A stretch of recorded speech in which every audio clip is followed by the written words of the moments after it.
Bienvenida o bienvenido a este análisis en profundidad. Hoy nos metemos de lleno en la historia del RMS Titanic. Eso es. Vamos a usar extractos de la trágica historia del Titanic y también datos de Wikipedia para, bueno, intentar sacar las claves, ¿no? De esta tragedia tan conocida. Sí, una historia que todos queremos conocer, pero que tiene muchísimos matices, la verdad. El Titanic. Es que solo el nombre ya impone. Se le llamó insumergible. Era como el símbolo del progreso, ¿no? A principios del siglo XX. Exacto. Pero claro, ese primer viaje acabó en desastre. Una mezcla de lujo, diferencias sociales brutales, muchísima confianza en la tecnología, quizá demasiada. Sí, y un destino trágico, desde luego. El nombre, por cierto, que comentabas, de los titanes griegos, pues ya apuntaba a algo enorme, ¿no? Casi desafiante. Totalmente. Fue construido en Belfast, en los astilleros Harland and Wolff, para la White Star Line. Y era, bueno, una auténtica pasada de barco para la época. El más grande del mundo, ¿no? Sí, sí, el más grande medía 269 metros de eslora, imagínate, y pesaba unas 46.000 toneladas, una barbaridad. Se botó en 1911 y zarpó en su único viaje el 10 de abril de 1912, Desde Southampton, ¿verdad? hacia Nueva York, Eso es. con escalas en Cherburgo, en Francia, y Queenstown, que ahora es Cove, en Irlanda. Llevaba a bordo, a ver, unas 2.224 personas, entre pasaje y tripulación. Mucha gente. Muchísima. Y el lujo en primera clase era, bueno, increíble. Piscina climatizada, gimnasio, baño turco. Pero vamos a lo importante, la seguridad. Los famosos 16 compartimentos estancos. Que eran la clave de su fama de insumergible, supuestamente. Claro, la idea era que podía seguir a flote incluso con 4 de ellos inundados. Era un diseño muy avanzado para entonces. Ahí está el quid de la cuestión, ¿no? Se diseñó pensando que algo podía pasar, pero la realidad fue peor. ¿Qué pasó con esos compartimentos? Pues que el iceberg no dio un golpe limpio, digamos. Lo que hizo fue rasgar el casco por un lado. Y no afectó a 4 sino a 6 compartimentos. 6. María. Claro, superó ese límite de seguridad de 4.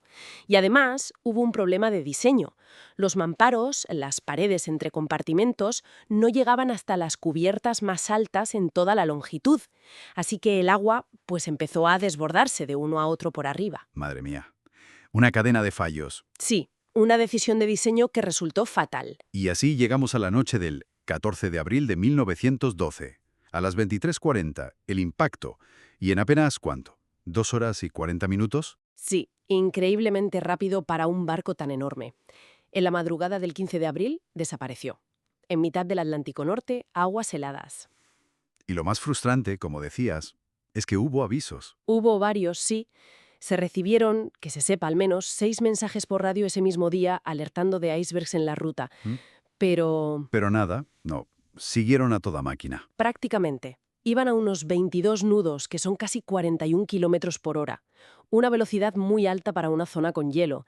Y encima está el detalle de los vigías. ¿Qué pasó con ellos? Pues que no tenían prismáticos.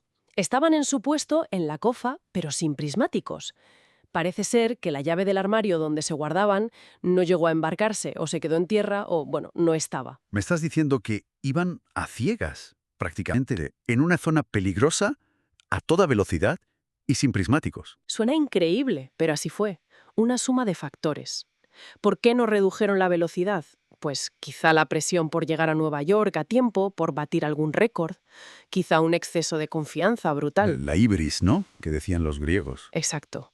Y a eso súmale que los operadores de radio, los de Marconi, estaban desbordados enviando mensajes personales de los pasajeros ricos. Claro, telegramas de lujo. Sí, y por eso parece que algún aviso importante de hielo, como uno del buque Mesaba, no llegó al puente de mando. Y otro del SS Californian, que estaba muy cerca, fue recibido con bastante, bueno, con bastante poca educación poco antes del choque. ¡Qué cúmulo de despropósitos! Y entonces llega la tragedia de los botes salvavidas. Solo 20. 20 botes, sí. Ni de lejos suficientes para todos, apenas para la mitad de la gente a bordo. ¿Pero cómo es posible? ¿No había una normativa? Sí, la había, pero era obsoleta. La ley británica de la época se basaba en el tonelaje del barco, no en el número de personas. Exigía 16 botes para barcos de más de 10.000 toneladas. El Titanic superaba eso con creces, pero la ley era la misma, no se había actualizado. Increíble. Y lo peor es que, de los pocos botes que había, muchos se lanzaron medio vacíos. ¿Y eso por qué? El pánico. No sabían cuánta gente cabía. Desorganización. Pues probablemente una mezcla de todo. Pánico, confusión en plena noche, órdenes contradictorias. Quizá al principio algunos oficiales no creían que el barco se fuera a hundir tan rápido y dudaron en llenarlos a tope por miedo a que volcaran al bajarlos. Un caos. Y las cifras de supervivientes lo reflejan, claro. Sí, sobrevivieron unas 705 personas, pero las diferencias son tremendas. Por clases, ¿no? Clarísimo. Se salvó cerca del 62% de la primera clase. En segunda, un 41%. Y en tercera, solo un 25%. Terrible. Uf. La famosa regla de mujeres y niños primero se aplicó pero de forma muy desigual. En tercera clase, muchos ni siquiera pudieron llegar a la cubierta de botes a tiempo.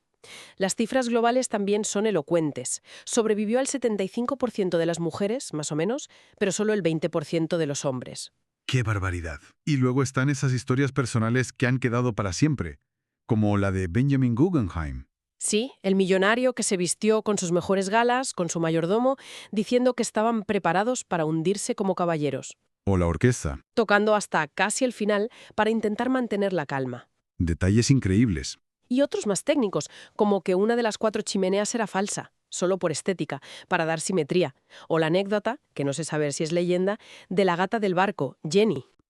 Pues dicen que desembarcó en Southampton antes de zarpar, llevándose a sus gatitos, como si presintiera algo.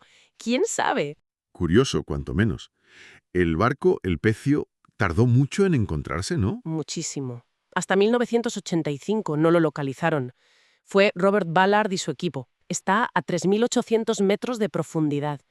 Un hallazgo que, claro, reavivó todo el interés, aunque se está deteriorando muy rápido por las bacterias y las corrientes. Pero su legado más importante quizá fue en la seguridad marítima. Sin duda. El desastre fue un shock tan grande que obligó a cambiar las cosas radicalmente. ¿Qué cambios concretos hubo? Pues, para empezar, se exigió que todos los barcos llevaran botes salvavidas suficientes para todas las personas a bordo. Parece obvio, pero no lo era. ¿Sabes? Luego, por los avisos de hielo ignorados, se creó la Patrulla Internacional de Hielo, que sigue funcionando hoy día, y se estableció la obligación de mantener una escucha de radio continua 24 horas en la frecuencia de socorro. Todo esto se recogió en el primer convenio SOLAS, el de seguridad de la vida humana en el mar, en 1914. O sea que al menos sirvió para algo, aunque el precio fue terrible. Exacto, una lección muy dura. Entonces, el Titanic sigue siendo relevante hoy, como un símbolo, ¿no? De la arrogancia humana frente a la naturaleza, de las divisiones sociales tan marcadas de aquella época. Totalmente. Es un icono cultural y su historia sigue generando debates, como el papel del SS Californian, ese barco que estaba cerca y que, según muchas versiones, no hizo lo suficiente por ayudar. Sigue siendo muy controvertido. Ya. Para terminar, quizá una reflexión. Ha pasado más de un siglo. Tenemos tecnologías increíbles. ¿Pero crees que podríamos caer en algo parecido? ¿En un exceso de confianza en nuestros sistemas? ¿En ignorar señales de aviso en otros campos? Es una buena pregunta, la verdad. La tendencia a creer que tenemos todo bajo control, que nuestra tecnología es infalible, siempre está ahí. El Titanic nos recuerda que la naturaleza o simplemente el error humano pueden superar cualquier previsión. Es una llamada a la humildad, creo yo.